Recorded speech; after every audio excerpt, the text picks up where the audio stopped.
अभी अभी श्री एस.के. अवस्थी जी का पोस्ट आया, जो वे ज्ञान निधि हैं, सागर स्वरूप हैं, उस कूप की भांति हैं जिसमें 24 घंटे भी पंप चला देने पर पानी जो है वह बराबर आता है। बहुत सारे कुएं ऐसे होते हैं कि 100 बाल्टी पानी निकालने के बाद सूख गया। विशेषकर बनारस में तो मिलेंगे, लेकिन काशी में 108 कुएं, पक्के कुएं, कूप का निर्माण कराने वाली नाटौर की रानी भवानी, जिन्होंने अन्नपूर्णा मंदिर, दुर्गा मंदिर और तांत्रिक मंदिर तारापीठ की स्थापना भी की थी। 108 कूपों का यहाँ के लोगों के जल के लिए किया था। तो जो उनके कूपों में अपार जल है, उसी प्रकार अवस्थी जी में भी सुभाषित, सूक्ति और सूत्र वाक्यों का भंडारण है। वे अध्येता हैं और साथ ही उसका संग्रह उनके पास है। आप सुनेंगे तो निसंदेह आप भी उस संस्कार में ढलेंगे। ये कहते हैं कि दुर्लभम प्राकृतम मित्रम, दुर्लभ क्षेमकृत सुतः,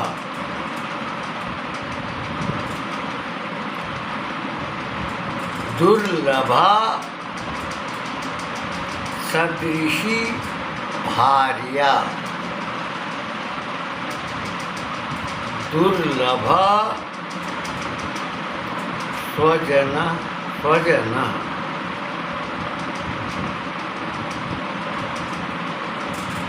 प्रिया।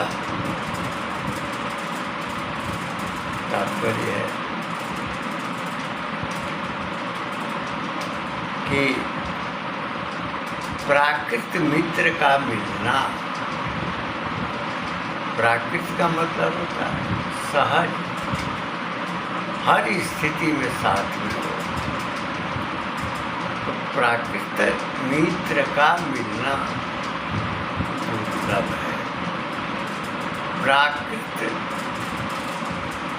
सदाचरण करने वाले पुत्र का मिलना दुर्लभ है। और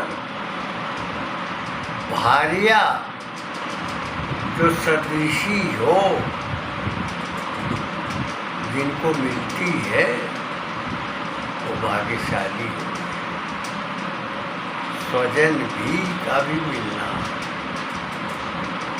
ये भाग्यवानों का लक्षण होता है।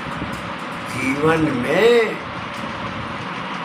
वही आनंद प्राप्त करते हैं कि जिनके पुत्र अपने आचरण से माता पिता को प्रसन्न करते हैं और पत्नी ऐसी हो जो अपने पति की इच्छा और उसकी साधना में अपना जीवन अर्पित करती है। और मित्र भी ऐसा हो जो आपातकाल में,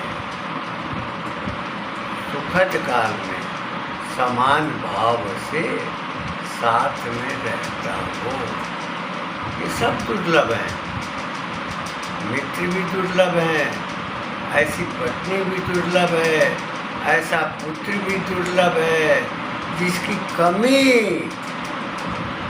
भारतवर्ष में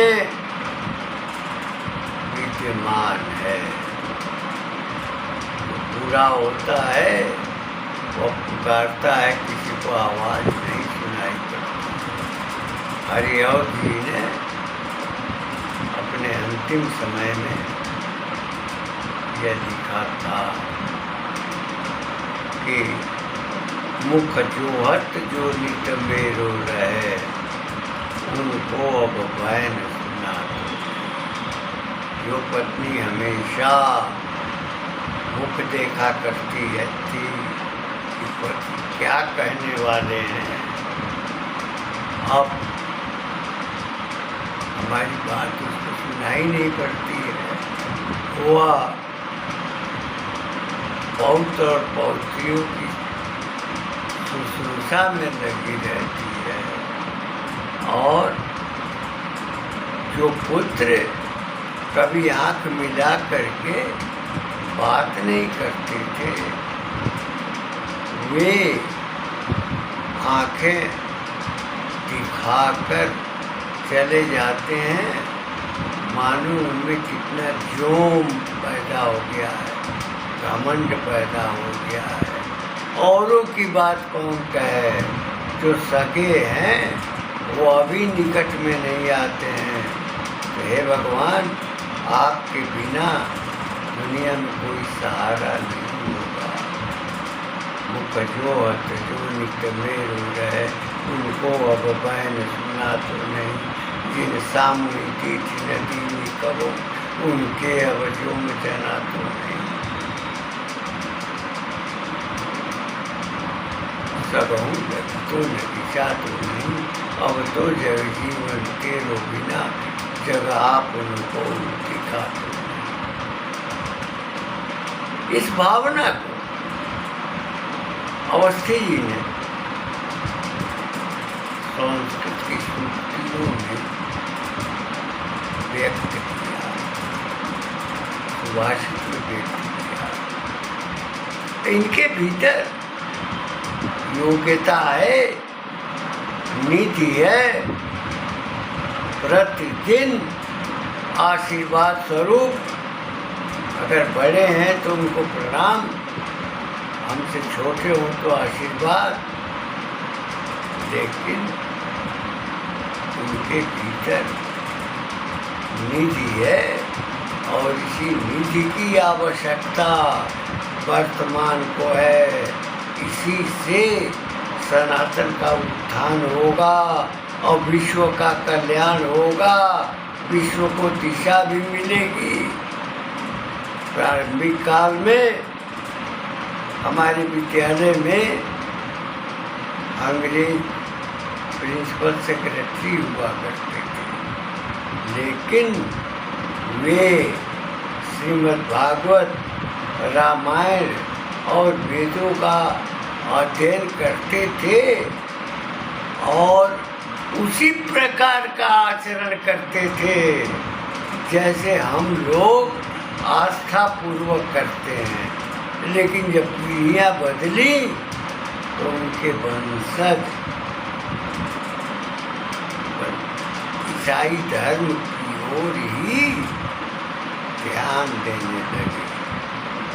हमने देखा है कि 1820 में मात्र 14 ईसाई थे मन भारतीय, उसके बाद धीरे धीरे क्रमशः बढ़ते चले गए।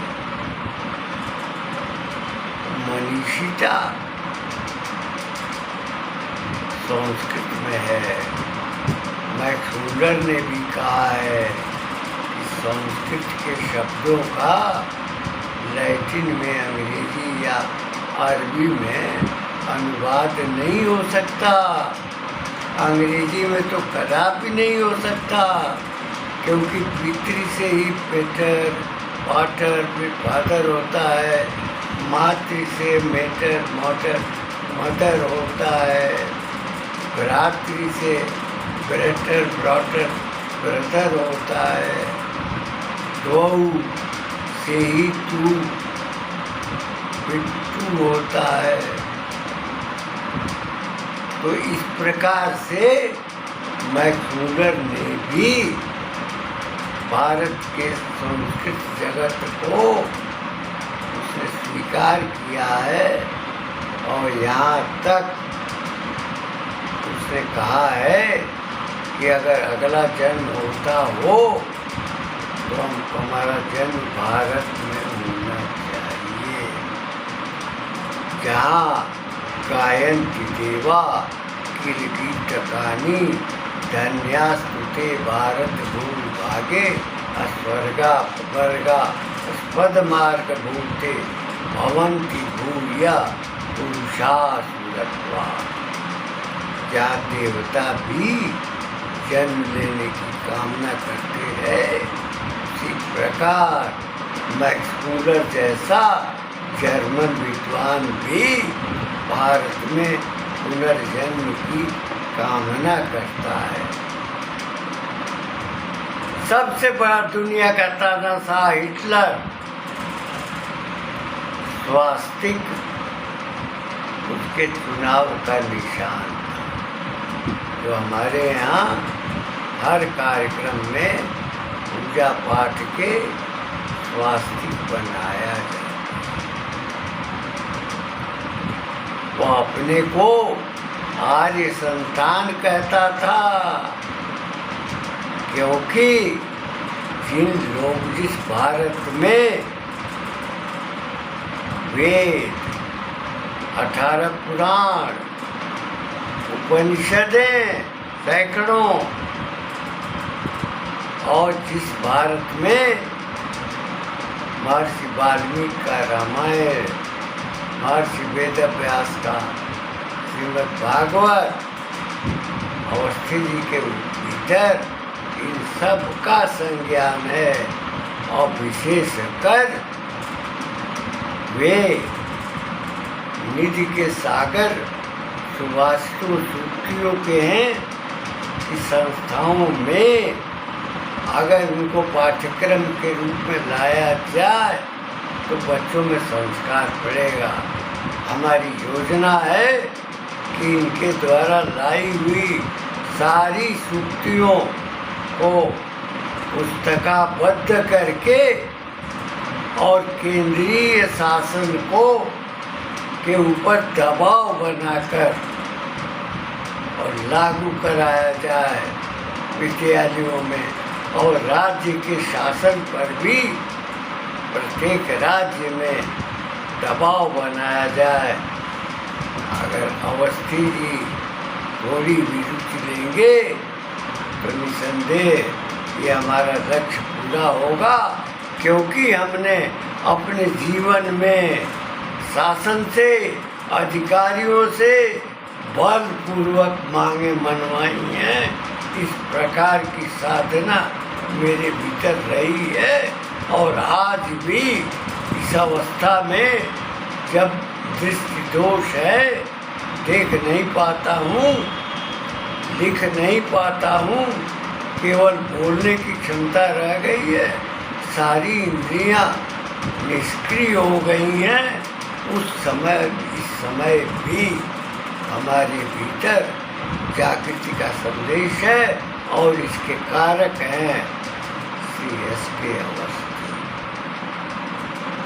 इन शब्दों के साथ मैं अपनी वाणी को विराम देते हुए यह कामना करता हूँ कि भारतवर्ष के प्रत्येक संस्था में आधे घंटे का प्रार्थना के समय या कक्षा में वादन होना चाहिए, संस्कार निर्माण के लिए, जो अपने माता पिता की सेवा करें, दीन दुखियों की सेवा करें, गरीबों की जो मदद करें, जब उनके भीतर सामर्थ्य हो, उनके पास निधि हो, मदद करें, सहायता करें, परोपकार करें, डूबते हुए को बचाने का प्रयास करें। यह संस्कार डालना हमारी कामना होनी चाहिए, और एकमात्र भाषा है भारत की जो सभी भाषाओं की जननी है। अभी हमने लैटिन की बात की, बेहतर ब्राटर ब्रदर, तो ब्राटर होता है, अब बरादर फारसी में होता है, अरबी में होता है, अंग्रेजी में आकर के वही ब्रदर होता है। इसे सिद्ध होता है कि अवस्थी जी का ये भाषा नाम जननी संस्कृत है। तो पूरे विश्व की भाषाओं की संस्कृत जननी है, माँ है, उद्भाविका है। और भाषाओं की निर्मात्री। भारत की जितनी भी भाषाएं हैं, बोलियां हैं, उनमें संस्कृत के शब्दों का भरमार है।